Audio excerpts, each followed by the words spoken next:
जय हिंद साथियों, मैं दीपक पांडे आप सभी मित्रों का एग्जामपुर के एप्लीकेशन क्लासेस में हार्दिक स्वागत करता हूं। हम हैं एग्जामपुर कलम से क्रांति। चलिए फटाफट सभी के सभी बच्चा इस सेशन के साथ जुड़ जाइए ताकि आज की जो क्लास की कार्यविधि है इस कार्यविधि को आगे बढ़ाया जा सके। हमने डिजीज के अंदर वायरसेस को देख लिया, बैक्टीरिया को देख लिया और कल की क्लास में हमने प्रोटोजुआ के विषय में भी बात कर लिया। तो अब जो फंगस से होने वाले रोग हैं, प्रमुख रोग हैं, उनके विषय में आज की क्लास में हम लोग बात करेंगे और फिर हम लोग क्या करेंगे, इस टॉपिक से रिलेटेड प्रश्नों को सॉल्व करने का प्रयास करेंगे। तो फटाफट सभी के सभी आ जाओ, तुरंत फटाफट, ठीक है, ताकि कोई भी बात आपकी छूटे नहीं। फटाफट आ जाओ, फंगस वाले बहुत इजी हैं और फटाफट इसको हम लोग खत्म करेंगे आज की क्लास में, ठीक है। चलो चलो, सबको नमस्कार है, सबको राधे राधे है। तो आज बात करने वाले हैं बच्चों किसके विषय में, आज कवक जनित रोगों के विषय में बात करने वाले हैं, ठीक है। तो चलो फिर स्टार्ट करते हैं आज की क्लास को। और इस कड़ी में सबसे पहला रोग जो आज हम लोग देखेंगे, ये बात करने वाले हैं हम अस्थमा की, दमा की। अस्थमा, जिसको क्या बोलते हैं, दमा बोलते हैं, ठीक है। अस्थमा जिसको कि दमा के नाम से जाना जाता है, ठीक है। अब बात किया जाए कि ये जो अस्थमा होता है ये किस कवक के कारण ये रोग होता है। इस कवक के विषय में अगर हम लोग बात करें कि कौन सा फंगस है इसके लिए रिस्पॉन्सिबल, कौन सा कवक है, ठीक है। तो इसके लिए जो कवक है बच्चों, इस कवक का नाम है एस्परजिलस फ्यूमिगेट्स। क्या नाम है इसका? एस्परजिलस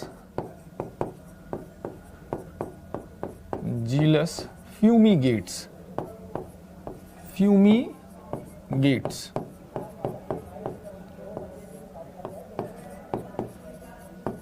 एस्परजिलस फ्यूमिगेट्स,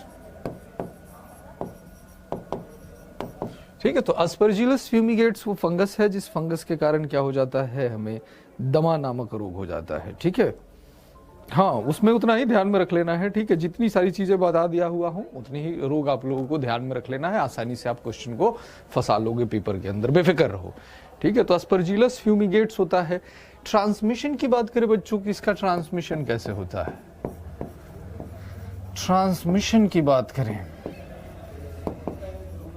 ठीक है, कि इसका फैलाव कैसे होता है, ठीक है। तो इसका फैलाव कैसे होता है, बाई एयर होता है, ठीक है। हवा के द्वारा ये फैलता है, बाई एयर बच्चों, बाई एयर, हवा के द्वारा, ठीक है। तो बाई एयर इसका फैलाव होता है, ट्रांसमिशन होता है, क्लियर। कल की क्लास का पीडीएफ नहीं मिला है, मिल जाएगा, अंश पंडित जी भेज दिया हुआ हूं। बैकएंड टीम मैंने आपको बताया ना, कई बार सर्वर पर लैग हो जाता है, मेरे तरफ से भेज दिया गया हुआ है, तो शाम तक आपको देखने को मिल जाएगा। अगर अभी नहीं दिखाई दे रहा होगा तो आश्वस्त रहो, मैंने भेज दिया हुआ है। कई बार सर्वर पर लोड हो जाता है तो पीडीएफ जो होती हैं वो थोड़े समय बाद दिखती हैं, तो अपलोड किया गया हुआ है टीम के द्वारा, ठीक है। ये सभी छोटी छोटी टेक्निकल चीजें हो जाती है, आप सभी लोग समझते हैं, तो आपको शाम तक दिखाई दे देगा, आश्वस्त रहो, मैंने भेज दिया है, ठीक है बच्चा। चलो, तो हवा के द्वारा हो जाता है, ठीक है। अब बात करते हैं कि इसके अंतर्गत प्रभावित क्या होता है। तो दमा जो होता है ये सांस संबंधित बीमारी है, जैसा कि आपको पता है। तो प्रभावित अंग जो होता है इसके अंदर आपके फेफड़े होते हैं बच्चे, फेफड़े होते हैं। अगर अफेक्टेड ऑर्गन की बात करें, अफेक्टेड ऑर्गन की बात करें, प्रभावित अंग की बात करें, प्रभावित अंग की बात करें तो फेफड़े होते हैं, ठीक है, लंग्स हो जाते हैं फेफड़े। एक और चीज आप लोग सभी लोग अपने दिमाग में डाल रख लीजिए कि जो फंगस से होने वाले रोग है बच्चों, ठीक है, इसमें बस एक आप दमा को अलग कर लीजिए कि दमा से फेफड़े प्रभावित होते हैं, अन्यथा जो फंगस से होने वाले रोग हैं इसमें हमारी त्वचा ही प्रभावित होती है। चाहे हम दांत की बात करेंगे, चाहे खाज की बात करें, चाहे खुजली की बात करें, दांत, खाज, खुजली, ये सब जो है स्किन को प्रभावित करने वाले हैं। तो केवल ध्यान में रखा कीजिए कि अस्थमा जो कि एक फंगस से होने वाला है ये प्रभावित करता है लंग्स को, ठीक है। कोरोना फंगस के अंदर, अरे नहीं भैया सुरेंद्र मेरे भाई, कोरोना जो है ये वायरस है, ये वायरस के अंदर आता है कोरोना, ठीक है। इसको फंगस के अंदर नहीं डालना है मेरे भाई, बार बार सुन रहे हो, इतने समय से सुन रहे हो कोरोना वायरस, फिर भी कह रहे हो कि सर फंगस के अंदर इसको डालेंगे। इतनी बड़ी गलती कैसे करोगे मेरा बच्चा? ठीक है ना बच्चे? तो कोरोना क्या है? वायरस है, कोविड है कि नहीं। अब बात करते हैं कि इसमें लक्षण क्या है, सिम्टम्स क्या है बच्चों। सिम्टम्स, लक्षण क्या है? तो सांस लेने में परेशानी होती है, ठीक है भैया। डिफिकल्टी इन ब्रीदिंग, सिंपल ध्यान में रखा करो, डिफिकल्टी इन ब्रीदिंग, ठीक है। तो क्या है? सांस लेने में परेशानी, सांस लेने में परेशानी, ठीक है। डिफिकल्टी इन ब्रीदिंग हो जाता है, ठीक है। इनक्योरेबल डिजीज, कौन सा? अस्थमा? नहीं, ऐसी कोई बात नहीं है कि इनक्योरेबल है। अस्थमा के लिए ब्रीदिंग पंप आता है, देखते नहीं हो? ब्रीदिंग पंप का उपयोग करते हैं, मूवीज वगैरह में देखा होगा या डे टू डे लाइफ में भी देखा हुआ होगा, ऐसा नहीं है, ठीक है। अब बात करते हैं कि इसके सिम्टम्स की बात करते हैं। सिम्टम्स तो हो गया बच्चा, इसके प्रिवेंशन एंड क्योर की बात करते हैं। प्रिवेंशन एंड क्योर की बात करते हैं, प्रिवेंशन एंड क्योर की बात करते हैं। रोकथाम तथा इलाज, रोकथाम तथा इलाज, ठीक है। तो मेडिसिन का उपयोग किया जाता है। एक मेडिसिन जो है उसका नाम है डेल्टा कॉर्टेल। डेल्टा कॉर्टेल का उपयोग किया जाता है। और एक हार्मोन्स होता है जिसको एज अ ब्रीदिंग पंप में उसको दवा के रूप में यूज किया जाता है। आप लोग सब उसके नाम से परिचित हैं, एड्रीनलिन नाम है बच्चा। तो दो तरीके के दवा का उपयोग हो गया, use of medicine, use of medicine, medicine like adrenaline, like delta cortel and adrenaline, delta cortel and adrenaline, and adrenaline, delta cortel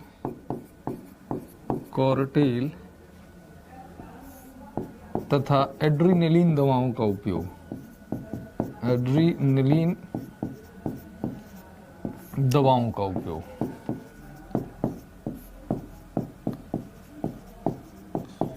ठीक है। क्लियर?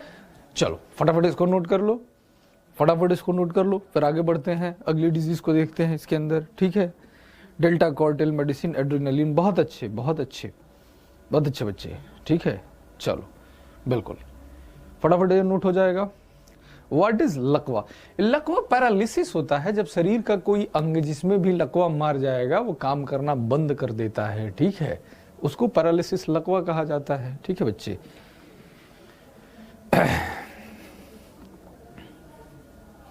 ठीक है, चलिए क्लियर, ओके हो गया। अगले रोग की तरफ चलते हैं। चलिए अब बात करते हैं दाद की। किसकी बात करते हैं? दाद की। रिंगवॉर्म, रिंगवॉर्म, दाद, ठीक है। दाद, खाज, खुजली, यही फंगस में ज्यादातर आपसे पूछा जाता है, ठीक है। तो ये जो दाद है, इस दाद के लिए कौन सा फंगस होता है बालक? इसके लिए कौन सा फंगस है? इसका कवक है ट्राइकोफाइटोन। कौन सा? ट्राइकोफाइटोन,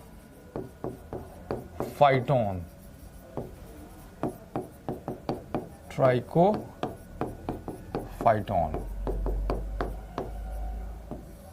ठीक है। तो ट्राइकोफाइटोन फंगस है जिसके कारण हो जाता है। देखो लकवा, सुरेंद्र जी, लकवा स्पेशल कोई बीमारी नहीं है, ध्यान में रखा करो। बहुत सारी ऐसी बीमारियां होती है जिनमें शरीर को लकवा मार जाता है, जैसे पोलियो में मार गया, पोलियो में लकवा मार गया शरीर को, ठीक है।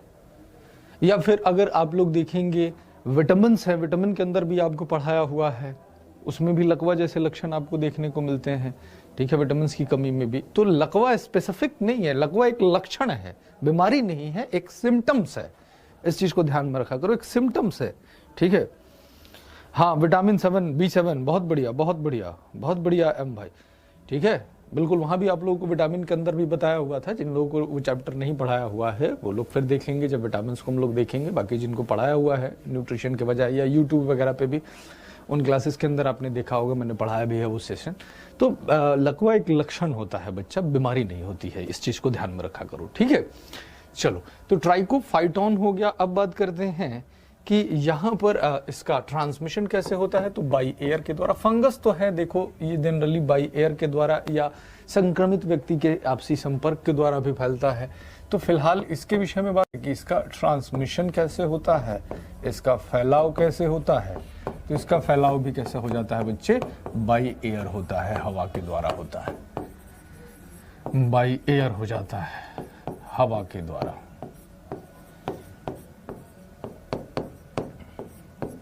ठीक है,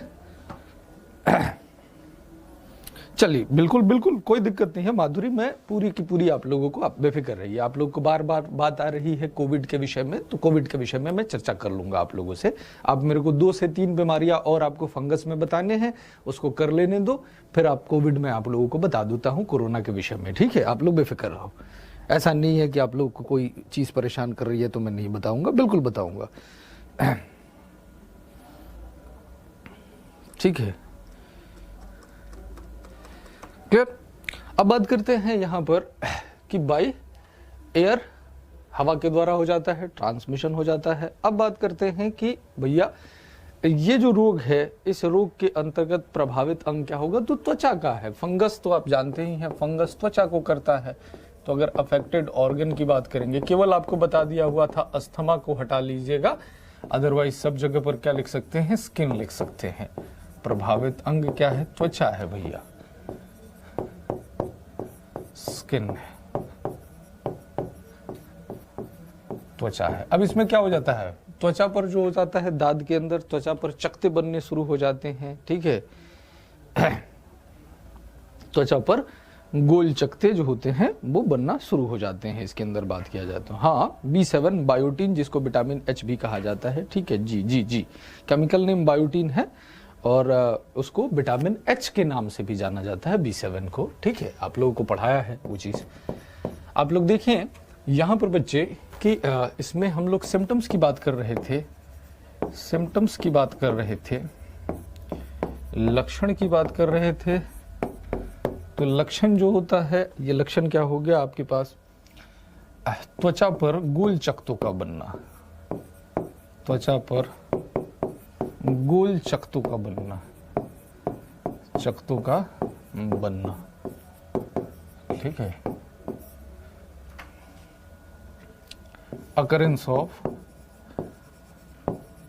सर्कुलर स्वेलिंग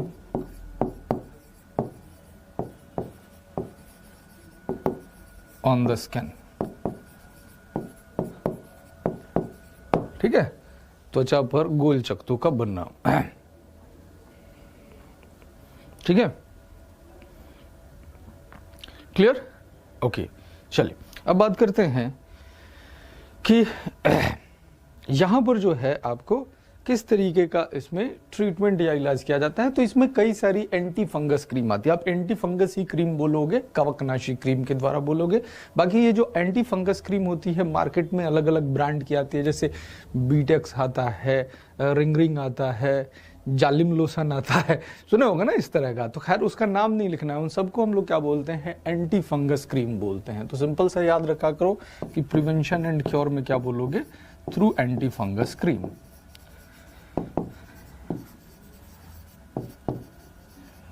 रोकथाम तथा इलाज के विषय में हम लोग बात कर रहे हैं।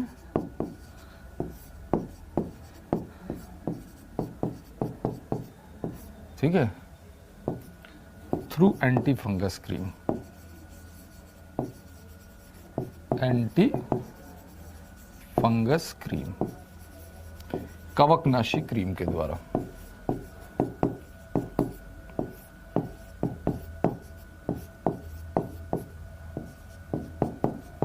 ठीक है, तो कवकनाशी क्रीम के द्वारा हो गया।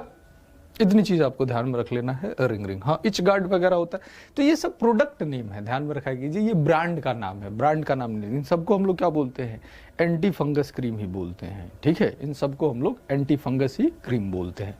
ठीक है, चलिए तो ये हो गया। अगली बीमारी की तरफ चलते हैं, अगली बीमारी की तरफ चलते हैं। अगली बात हम लोग करेंगे किसके विषय में, खाज के विषय में, स्कैबीज के विषय में,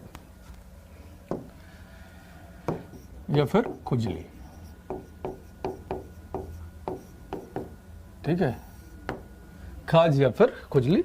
अब बात करें कि ये जो बीमारी होती है इसके लिए कौन सा कवक है, कौन सा फंगस है, कौन सा कवक है। तो ये जो कवक होता है, इस कवक का नाम है बच्चों स्कैरस एस्केबीज। क्या नाम है, स्कैरस एस्केबीज। अच्छा, बैक स्लाइड फटाफट नोट कर लो। चलो बैक स्लाइड एक बार फिर से आप लोगों को दिखा देता हूँ। ये लो बैक स्लाइड देख लो, बैक स्लाइड देख लो फटाफट। ठीक है, और नोट कर लो। ठीक है,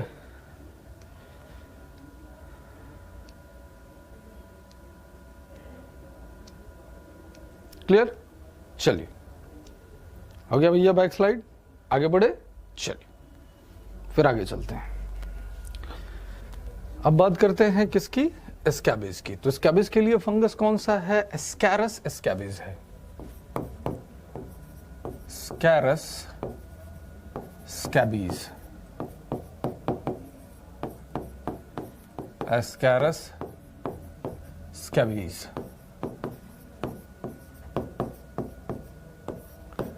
तो स्कैरस स्कैबीज वो फंगस है जिसके कारण खाज या खुजली जो होती है वो आपको बीमारी होती है। ठीक है, इसका फैलाव जो होता है ये कैसे हो जाता है, प्रत्यक्ष संपर्क से होता है। खुजली वाले व्यक्ति के संपर्क में आइएगा तो आपको भी खुजली हो जाएगा।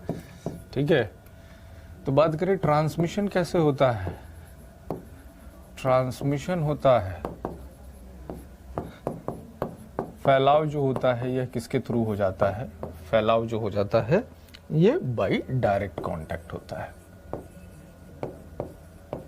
डायरेक्ट कांटेक्ट, प्रत्यक्ष संपर्क के द्वारा, प्रत्यक्ष संपर्क के द्वारा।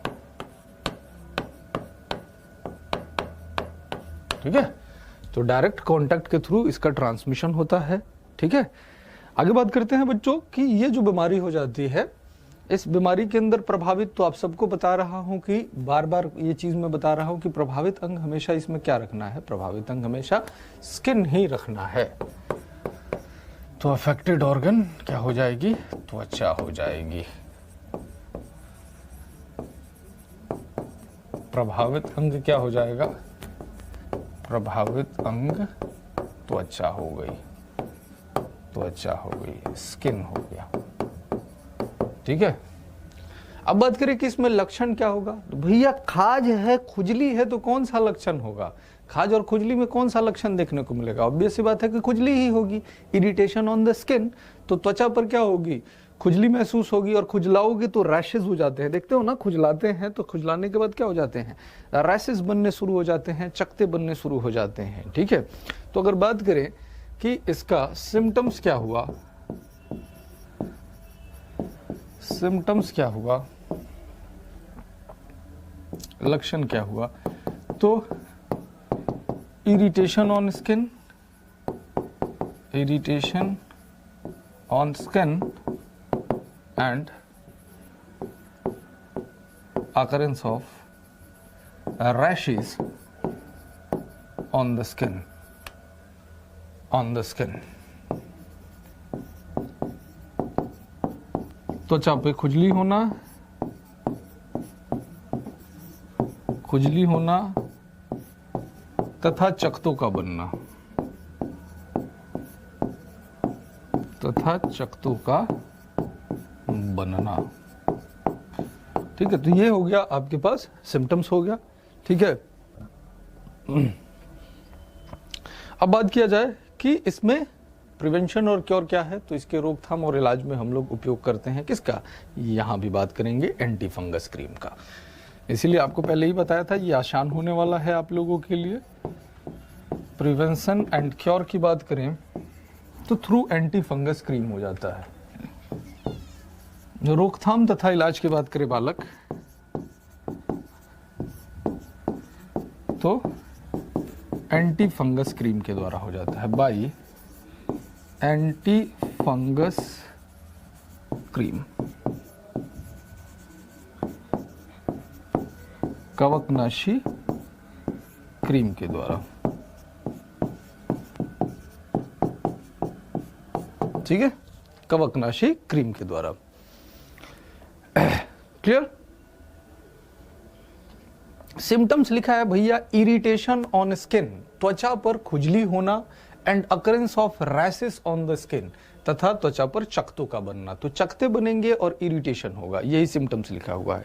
ठीक है, इरिटेशन लिखा हुआ है बच्चे, इरिटेट नहीं होंगे, इरिटेशन होगा, त्वचा पर खुजली होना तथा चकत्तों का बनना। ठीक है, अकरेंस के बाद क्या लिखा है, अकरेंस ऑफ रैशेस लिखा है बच्चे। चलो फिर से लिख देता हूं, नहीं समझ में तुम्हारे आ रहा हुआ है तो इसको और साफ लिख देता हूं। देखो मैंने लिखा है अकरेंस ऑफ रैशेस, रैशेस, ठीक है, rashes on the skin, rashes on the skin, ठीक है, RASHES। ठीक है बच्चे, हाँ बिल्कुल बिल्कुल बिल्कुल राजेश कुमार साहब, बहुत अच्छे।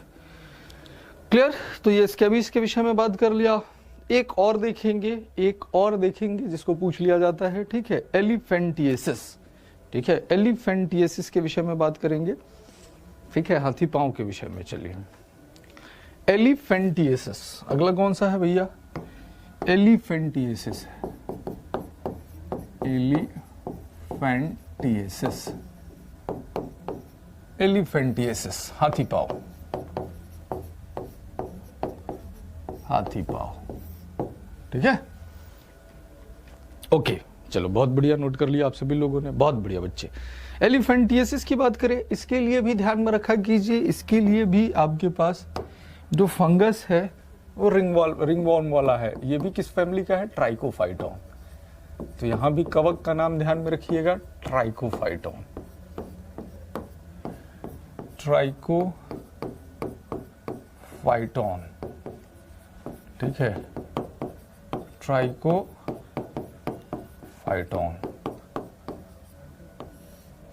ठीक है, ट्राइकोफाइटोन होता है। बात करें कि इसका फैलाव कैसे होता है,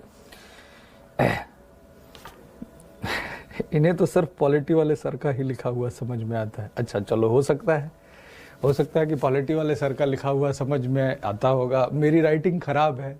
ठीक है, तो कोई बात नहीं है, जो नहीं समझ में आएगा मुझे बता देना, मैं फिर से साफ साफ लिख दिया करूंगा। ठीक है, पॉलिटी वाले सर का राइटिंग बहुत अच्छा है, क्या समझ में आता है? चलो मैं देखूंगा, अब तक तो मैंने नहीं ध्यान दिया हुआ है, आप लोगों ने कहा हुआ है तो मैं ध्यान दूंगा कि उनकी राइटिंग कैसी है। आप लोग बड़ा प्रशंसा कर रहे हैं उनकी राइटिंग का, तो मैं जरूर ध्यान दूंगा। चलो सर, अपने हेड को नॉर्थ की तरफ करके क्यों नहीं सोना चाहिए? भैया इसका कोई, मोहित राज भाई, इसका कोई साइंटिफिक रीजन नहीं है। ठीक है, तो ये कोई ज्योतिष से पूछिएगा, कोई ज्योतिषचार्य जो होंगे, जो लोग ग्रहों और नक्षत्रों की स्थितियों को बताते हैं, वो लोग इसके बारे में जरूर बताएंगे आपको। विज्ञान में ऐसा नहीं है कि आपको नॉर्थ या साउथ या ईस्ट या वेस्ट की तरफ करके नहीं सोना चाहिए। जिधर आप आराम कर सकते हैं उधर से आप सो सकते हैं। ठीक है, तो आप जरूर किसी ज्योतिष से पूछिएगा इसके विषय में, सर मैं नहीं बता पाऊंगा जी। बुचेरिया बॉनक्रॉफ्टी जो होता है, प्रिया सिंह जी ध्यान में रखा कीजिए, ये स्पेसिफिक जो होता है हाथी पांव में ही, जो दूसरा फाइलेरिया टाइप का होता है उसके लिए होता है। तो ट्राइकोफाइटोन भी लिख सकते हो, बुचेरिया बॉनक्रॉफ्टी भी लिख सकते हो। ठीक है, परिवार एक ही है। क्लियर? चलो, बाकी तो कोई दिक्कत वाली बात नहीं है कि नहीं? चलो ओके। मैं टोंट कहाँ मार रहा हूँ यार, मैं कहाँ से टोंट मार रहा हूँ? अब मैंने तो सिंपली बात यही कह रहा हूँ ना कि तुम लोग कहो कि सर दिखाई नहीं दे रहा है, तो मैंने तो पूछ लिया ना आप लोगों से। चलो अब बताते हैं कि इसका फैलाव कैसे होता है। तो बाई कांटेक्ट, संपर्क के द्वारा होता है। ट्रांसमिशन की बात करें, फैलाव कैसे हो जाता है? फैलाव हो जाता है बाय डायरेक्ट कांटेक्ट,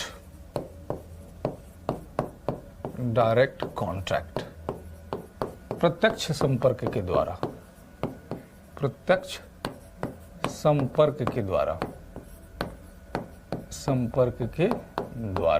ठीक है, तो बाय डायरेक्ट कांटेक्ट चलता है, प्रत्यक्ष संपर्क के द्वारा चलता है। ठीक है बच्चे,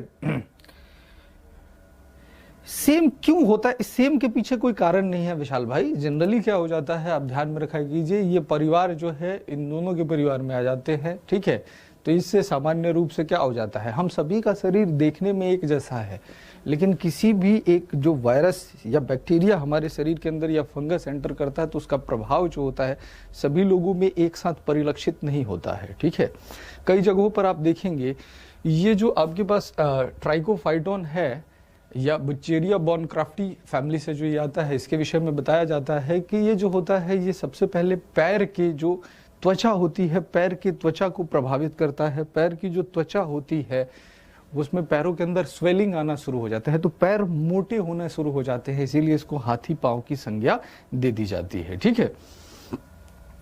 तो अगर बात करते हैं कि इसके अंतर्गत हमारे पास प्रभावित अंग तो वही होगा, आपके पास स्किन ही होगी, अफेक्टेड ऑर्गन जो होगी वो स्किन ही होगी, प्रभावित अंग जो हो जाएगी या क्या हो जाएगी, त्वचा हो जाएगी, स्किन हो जाएगी, त्वचा हो जाएगी, ठीक है। अब बात कर लेते हैं कि इसके अंतर्गत लक्षण क्या है। तो swelling in foot, irritation on foot, पैर जो होती है पैर में खुजली और वहां पर स्वेलिंग देखने को मिलता है। देखिए नॉक नी जो है ध्यान में रखा कीजिए मोहित राज साहब, एक्सरसाइज सबसे पहले इसको ध्यान में रखा कीजिए, या इस तरीके से जो आपके पास बोन से संबंधित जो डॉक्टर हैं उनसे आप मिल सकते हैं, वो आपको विशेष तरह की एक्सरसाइज बता सकते हैं, ठीक है। तो उस तरह के एक्सरसाइज को अगर थोड़ा सा हम लोग रेगुलर करें तो जरूर उस पर हम लोग पारित पा सकते हैं, ठीक कर सकते हैं। सिम्टम्स की बात कर ले, लक्षण की बात कर ले, तो स्वेलिंग इन फुट, पैरों में सूजन, पैरों में सूजन, ठीक है भैया। कई जगहों पर आप देखोगे इवन इसको लिख देता है कि इसका फैलाव कैसे होता है, इन्फेक्टेड मैट के द्वारा होता है, इन्फेक्टेड फ्लोर के द्वारा होता है, ऐसा भी लिख देता है कि संक्रमित कारपेट के द्वारा या फर्श के द्वारा जिस पर व्यक्ति जो होता है, यानी एलिफेंटिएसिस से ग्रसित व्यक्ति अगर नंगे पांव फर्श पर टहलता है और उसी फर्श पर या उसी कालीन पर कोई स्वस्थ व्यक्ति टहलेगा तो उसके अंदर भी ये जो फंगस है, इस फंगस का ट्रांसमिशन हो जाता है। तो कई जगहों पर पुस्तकों में ऐसे भी आपको लिखने को मिल जाएगा, इसीलिए मैंने यहाँ पर सीधे लिख दिया है कि बाय डायरेक्ट कॉन्टैक्ट। तो वहां पर आप लोग ध्यान में रखिएगा कि इससे परेशान मत होइएगा कि सर ने तो हमें बताया प्रत्यक्ष संपर्क से, यहाँ पर लिखा है संक्रमित फ्लोर के द्वारा या संक्रमित मैट के द्वारा या कारपेट के द्वारा। बात वही है कि अगर उस पर व्यक्ति नंगे पांव चलेगा तो ये जो फंगस होगा, इस फंगस का क्या हो जाएगा, फैलाव हो जाएगा। बाकी प्रिवेंशन एंड क्योर सेम है बाबू, इसमें भी क्या हो जाता है, एंटी फंगस क्रीम के द्वारा। तो प्रिवेंशन एंड क्योर की बात कर लें, प्रिवेंशन एंड क्योर की बात कर लें, रोकथाम तथा इलाज, रोकथाम तथा इलाज, तो ये क्या हो जाता है आपके पास, through anti fungus cream, through anti fungus cream, ठीक है। चलो इतनी बातें आपको किससे याद रख लेनी है, फंगस से याद रख लेनी है, बाकी परेशान होने की आवश्यकता नहीं है। ऐसा नहीं है कि आपको मैंने डिजीज जो है वो छोड़ी है, बहुत सारी प्रमुख डिजीज जितनी पढ़ाया है पेपर के अंदर आसानी से लड़ जाएगा, ठीक है। आपको 8-9 क्लासेस से डिजीज पढ़ा रहा हूं, अगर आप लोगों को ध्यान होगा तो अगर आप कहेंगे कि सर ये बीमारी बता दो, वो बीमारी बता दो, बीमारियां दुनिया भर की है, बीमारियों के लिए चाहे आप 28 से 30 क्लास लगवा लो फिर भी कोई ना कोई बीमारी रही जाएगी, तो इससे परेशान होने की जरूरत नहीं है। अब बहुत सारे को लग रहा होगा कि इतना ही सर ने बहुत बताया है, इतना बहुत जितना बता दिया हुआ है ये इम्पोर्टेंट है, इससे अधिक आप लोगों को ध्यान देने की आवश्यकता नहीं है। आप याद रखा कीजिए, कोई पीएमटी की तैयारी नहीं कर रहे हैं, ना नीट की तैयारी कर रहे हैं, तो आप सब लोगों का जो पेपर है इस पेपर के लिए इतना सफिशिएंट है, ठीक है। तो अब मैं चलूंगा इसके प्रश्नों की तरफ। इससे पहले बहुत सारे बच्चे कह रहे थे कि सर थोड़ा सा कोरोना के विषय में भी चर्चा कर लीजिए। चलिए भैया कोरोना के विषय में भी चर्चा कर लेते हैं। इसका नाम क्या दे दिया गया है, कोविड-19 दिया गया हुआ है, ठीक है भैया। कोविड-19 दिया गया हुआ है। सबसे पहले तो देखिए कि अगर यहाँ पर कोविड-19 के ये वायरस से होने वाली बीमारी है, अगर इसके वायरस की बात करते हैं तो इसके वायरस का ही नाम कोरोना वायरस है। ये चीज़ आप लोग समझ लीजिए कि इसका जो विषाणु है, विषाणु के नाम के आधार पर ही इस बीमारी का नाम दिया गया हुआ है, तो कोरोना वायरस है। ठीक है भैया, कोरोना विषाणु है। यहाँ पर एक चीज़ मैं आप लोगों को जरूर बताना चाहूँगा कि ये विषाणु जो है ये कोई नया विषाणु नहीं है। इसका परिवार जो है, इसका परिवार बहुत पुराना, इसका परिवार जो है लेप्रोसी कोड कम्युनिकेबल डिजीज होता है। क्रेडिट बिट्टू साहब, आप कोड के विषय में, कुष्ठ रोग के विषय में पूछ रहे हैं। कम्युनिकेबल होता है, कोड वाले व्यक्ति के संपर्क में आने से स्वस्थ व्यक्ति के अंदर कोड हो जाएगा। ठीक है, चलो अब यहां पर हम लोग बात करते हैं कि ये जो कोरोना वायरस है इसके थोड़े से क्या देखने, इसके आरएनए के अंदर थोड़े चेंज देखने को मिले। इसकी फैमिली जो है ये बड़ी पुरानी फैमिली है। अगर बात करूंगी कि ये जो वायरस है ये किस परिवार से आता है, तो इसकी जो फैमिली है, याद रखा करो, इसके परिवार के विषय में अगर आप बात करोगे तो आपको लूसेंट तक की किताबों में इसके परिवार का नाम देखने को मिल जाएगा। ये किस फैमिली से आता है? ये सार्स से आता है। क्या है भैया? सार्स। सार्स, सार्स क्या हो जाता है? Sewer acute respiratory syndrome, respiratory syndrome, sewer acute respiratory syndrome.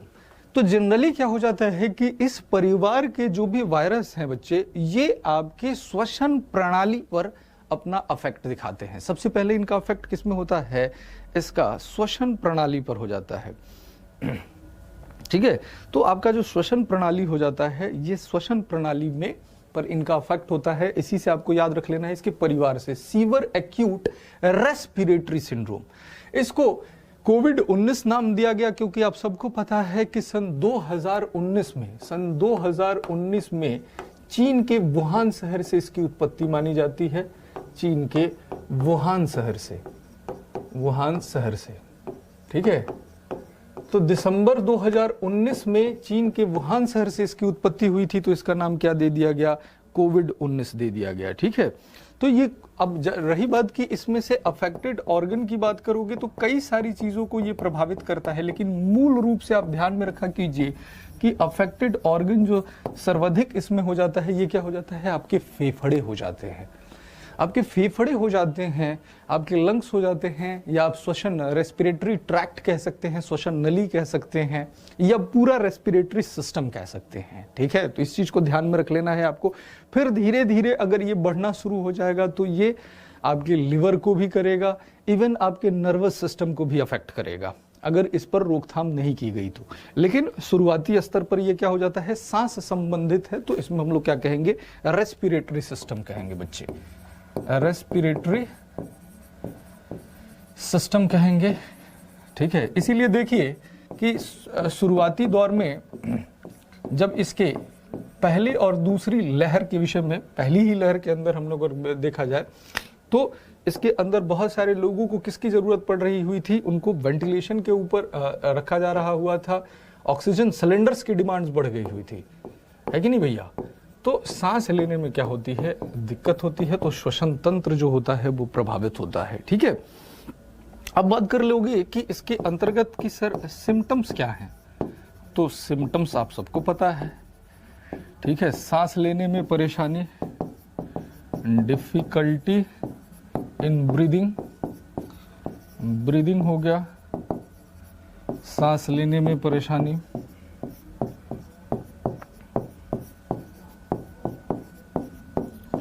Fever आ गया, फीवर हो गया, बुखार हो गया बच्चों, वोमिटिंग भी बहुत सारे लोगों में देखने को मिलती है। वोमिटिंग हो जाना शुरू हो जाता है। ठीक है भैया, उल्टी होना। ठीक है, आगे चल के जो हो जाता है डाइजेशन में भी दिक्कत होती है।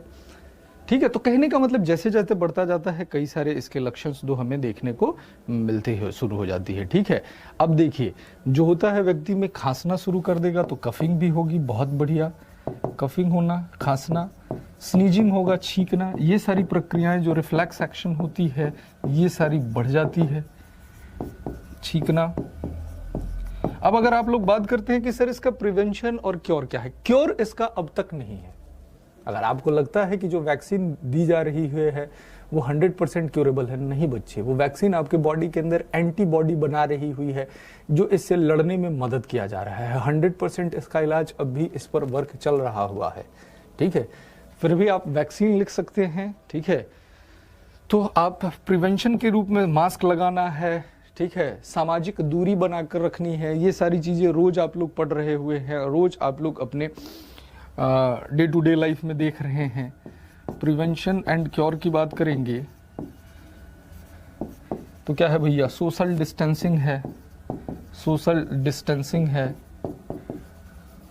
ठीक है, यूज ऑफ मास्क है, मास्क है, ये सारे प्रिवेंशन की बात है। और क्या किया जा रहा है, वैक्सीनेशन, टीकाकरण किया जा रहा है, वैक्सीनेशन, ठीक है। तो टीकाकरण जो होता है इसका क्या हो जाता है, आपके शरीर के अंदर एंटीबॉडी बनाता है जो कहीं ना कहीं, हाँ, loss of taste and smell, बहुत बढ़िया, ये भी आगे एक तरह के लक्षणों में देखने को मिलता है कि loss of taste and smell भी देखने को मिलता है, बिल्कुल ये भी सही है। अब बात किया जाए कि इसके लिए टेस्ट क्या है, तो RT-PCR किया जाता है, ठीक है। म्यूकस का, म्यूकस जो होता है, नाक जो होता है, आपके नाक में म्यूकस श्लेष्मा जो बनती है उसको क्या किया जाता है, सैंपल के रूप में लिया जाता है और उसको टेस्ट किया जाता है। तो ये क्या है, RT-PCR, टेस्ट क्या है, RT-PCR। RT-PCR को क्या बोलते हैं बच्चे, real time polymerase chain reaction, क्या बोलते हैं इसको, real time polymerase chain reaction बोलते हैं, RT-PCR।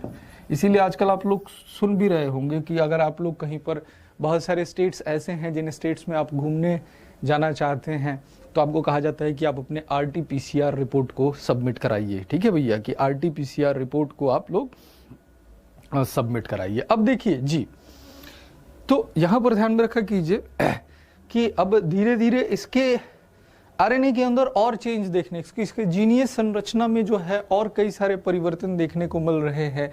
तो इसके क्या देख रहे हैं, नए नए वेरिएंट आपको दिखाई दे रहे हैं। तो कोविड के नए नए वेरिएंट आपको दिखाई दे रहे हुए हैं। अभी भी मान के चली जा रही हुई है कि जो है इसकी तीसरी लहर के शुरुआत हो चुकी है, जो अभी आप देख रहे थे कुछ समय पहले जो लॉकडाउन हुआ है, अभी भी सारी चीज़ें जो है वो पूर्ण रूप से खुली नहीं हुई है, धीरे धीरे चीज़ों को खोला जा रहा हुआ है। तो अब क्या किया जा सकता है, इसका वैक्सीनेशंस आने में या कंप्लीट क्योर होने में भी स्टडी की जाएगी। उससे पहले ही क्या हो जा रहा है, इस वायरस के जीन में अलग अलग तरह के बदलाव देखने को मिल रहे हैं। तो अगर मान के चला जाए तो कहीं ना कहीं हमें कोविड के साथ जीना सीखना पड़ेगा। तो ये चीज़ आप लोग समझिए कि कोविड के साथ जीना सीखना पड़ेगा। सर देखिए भाई साहब, इसके पीछे, पवन भाई, इसके पीछे कोई रीजन नहीं है कि ये पहले चाइना में क्यों हुआ। इसके पीछे कई सारी लोकोक्तियां हैं। अब ये भी कहा जा रहा है कि चाइना जो है वो बायोलॉजिकल वेपन बना रहा है, ठीक है। आजकल केवल पहले बम बनाए जाते थे, आजकल बायोलॉजिकल वेपन बनाए जाते हैं। बायोलॉजिकल वेपन समझते हो, कोई नया वायरस क्रिएट कर दो, किसी कंट्री के ऊपर छोड़ दो, लोग वैसे ही मरना शुरू हो जाएंगे। तो मान के चला जा रहा है कि वुहान के अंतर्गत ऐसा भी लोकोक्ति है कि बायोलॉजिकल वेपन चला के रूप में इस वायरस का उपयोग किया जा रहा था, जहां से बाय मिस्टेक क्या हुआ, ये वायरस वहां से लीक हो गया और अफेक्ट करना शुरू कर दिया गया। वैसे अगर देखा जाए तो बताया जाता है कि इटली में सर्वाधिक मौतें हुई है, लेकिन इसके पीछे का रीज़न अगर आप देखिएगा, चाइना में भी मौतें हुई है, लेकिन चाइना ने इसको हाईलाइटेड नहीं किया हुआ है। जो ऑफिशियल रिपोर्ट है उसको दबाया गया हुआ है, ठीक है। जिस तरीके की आप डेमोक्रेसी भारत के अंदर एंजॉय करते हैं, पॉलिटी वाले सर से पूछिएगा, बेहतर बताएंगे, शायद इस तरह का डेमोक्रेसी और किसी कंट्री में नहीं है।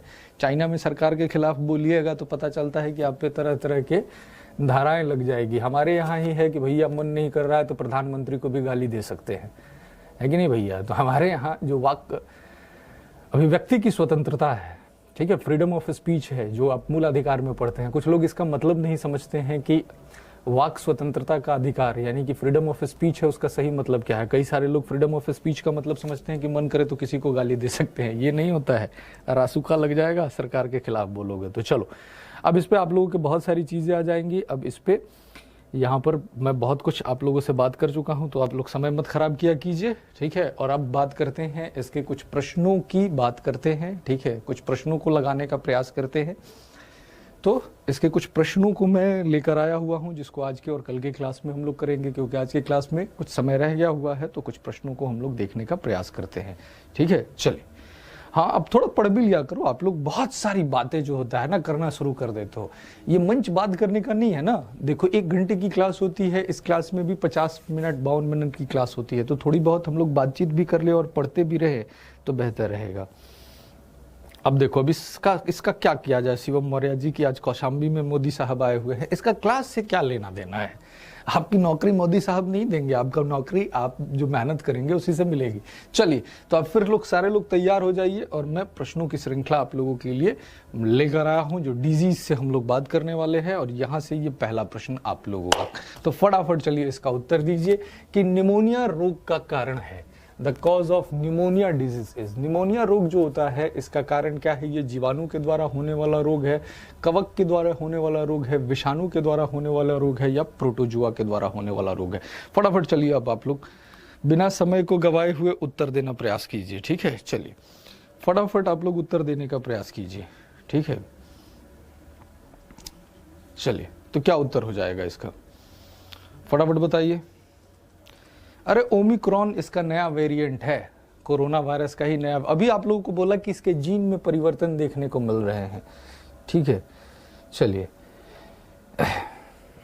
फटाफट बताइए। आनुवंशिक रोग के लिए भैया एक ऑलरेडी आपका पास चैप्टर है, आनुवंशिकता तथा विकास, जहां पर बात करेंगे हम लोग।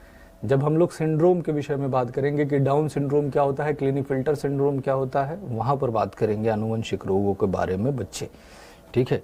चलो, तो यहाँ पर कुछ लोगों ने ए उत्तर दिया हुआ है, कुछ लोगों ने डी उत्तर। कौन दिया? अरे भैया, सब पगला गया हुआ है, इतना सारा पढ़ाओ इसके बावजूद भी नहीं। हमने क्या पढ़ा हुआ था कि निमोनिया रोग जो होता है यह किस में आ जाता है, ठीक है।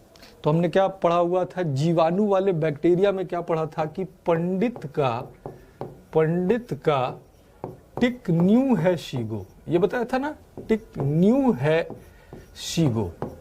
ये ट्रिक पढ़ा था हमने, किसमें पढ़ा हुआ था, जीवाणु में, बैक्टीरिया में पढ़ा हुआ था, जीवाणु में पढ़ा हुआ था। तो ये न्यू से क्या बना हुआ था, न्यू से ही तो बना था न्यूमोनिया। तो न्यूमोनिया रोग किससे हो जाता है, न्यूमोनिया रोग हो जाता है किससे बच्चे, ये हो जाता है जीवाणु से। तो ये किससे होने वाला रोग है, ये जीवाणु से होने वाला रोग है। तो ए उत्तर जो है ये बिल्कुल परफेक्ट उत्तर है, यस, बैक्टीरिया, ठीक है, बैक्टीरिया परफेक्ट उत्तर है, ठीक है। चलो अगले प्रश्न की तरफ चलेंगे।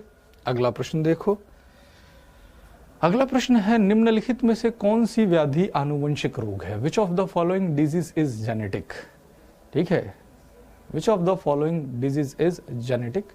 हीमोफीलिया है, ट्यूबरकुलोसिस है, कैंसर है, या वर्णांधता है, ठीक है। कौन सी डिजीज जो है इसमें जेनेटिक है, आनुवंशिक रोग कौन सा है। चलिए, आनुवंशिक रोग कौन सा है, इस प्रश्न का जवाब देंगे फटाफट आप सभी के सभी लोग। चलिए,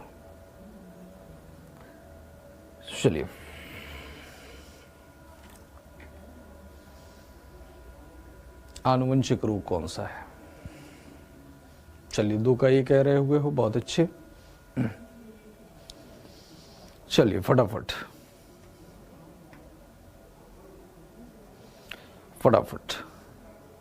यहां पर आते हैं और विचार करते हैं कि यहां पर इस प्रश्न का सही उत्तर क्या है बच्चों। इस प्रश्न के सही उत्तर के विषय में बात करते हैं। तो थोड़ा सा इस प्रश्न पर देखो, आनुवंशिक रोग पूछा गया है, इसमें आनुवंशिक रोग 2 हैं। अगर दिया गया जाए तो ये प्रश्न ही गलत पूछा गया हुआ है।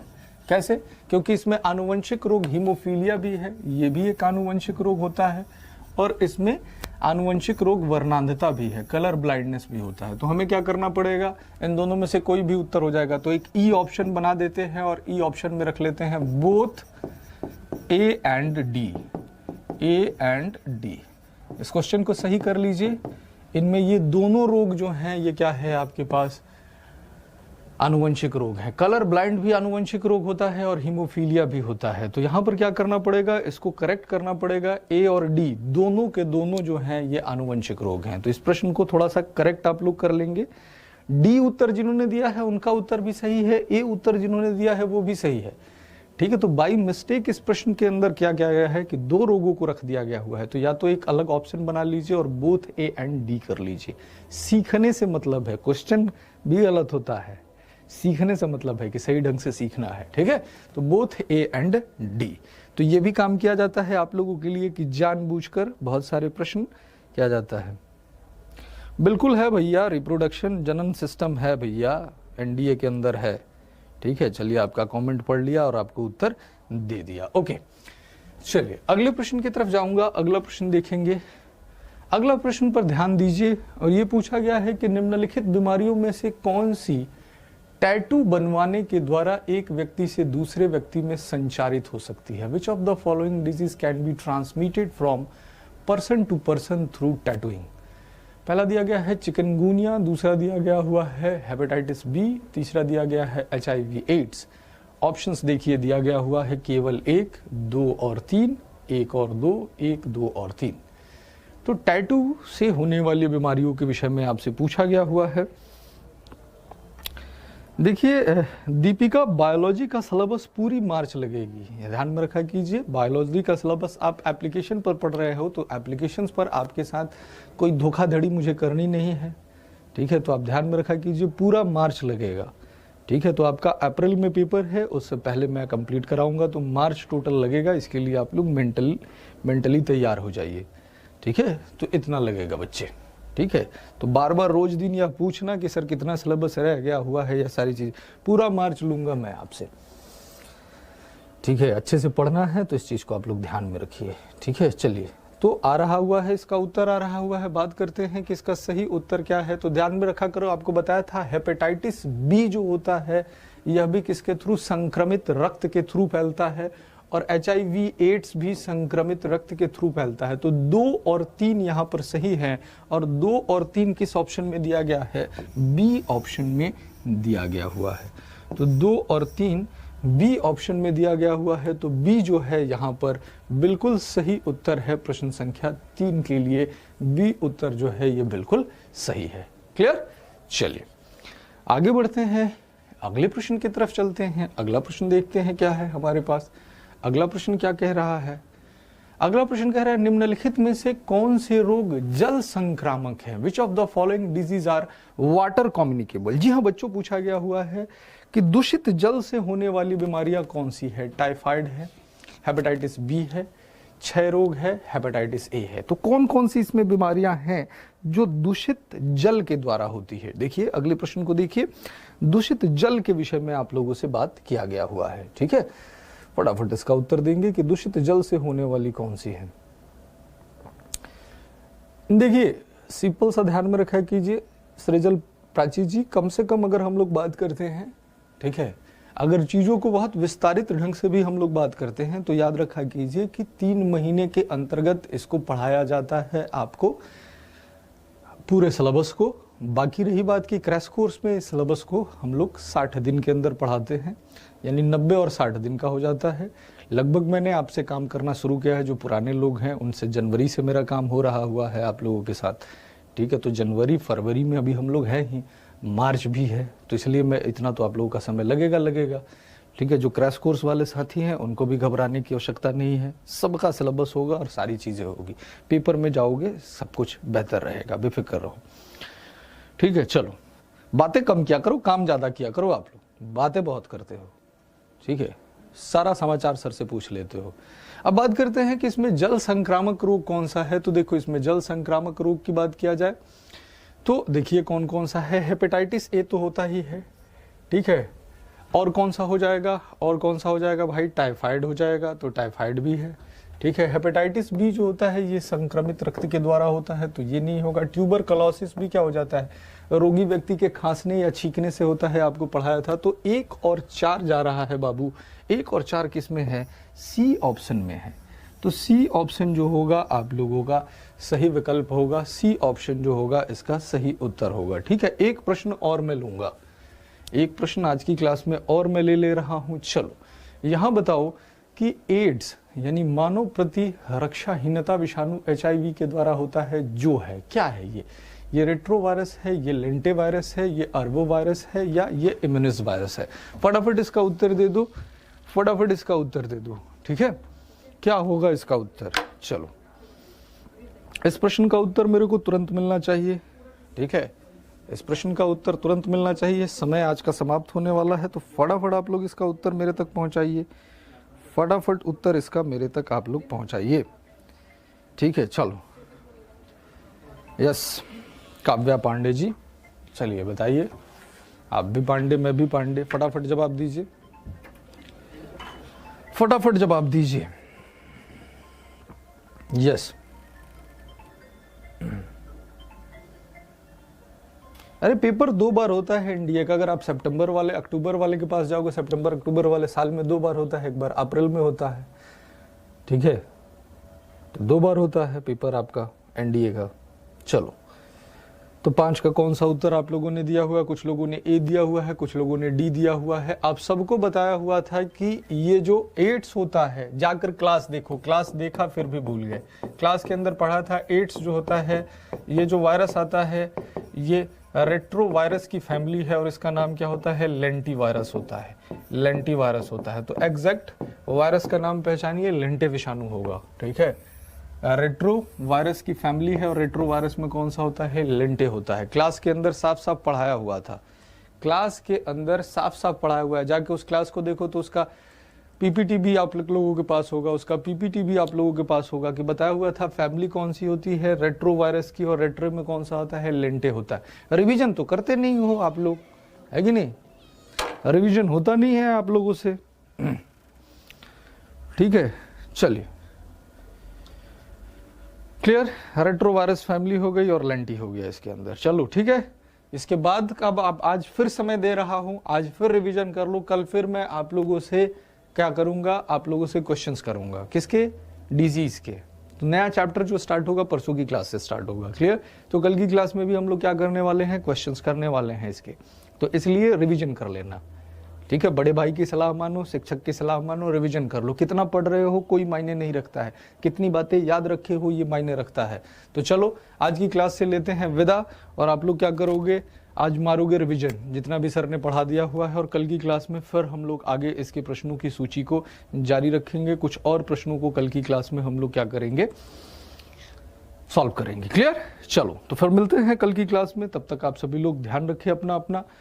ठीक है, और बेहतर ढंग से इसी तरीके से हंसते मुस्कुराते हुए आप करते रहे एग्जामपुर एप्लीकेशन की तैयारी। तो मैं मिलता हूं कल की क्लास में, तब तक के लिए आप सभी लोगों को जय हिंद, जय भारत, जय एग्जामपुर, कर विजय एग्जामपुर, शुभ रात्रि, शब खैर।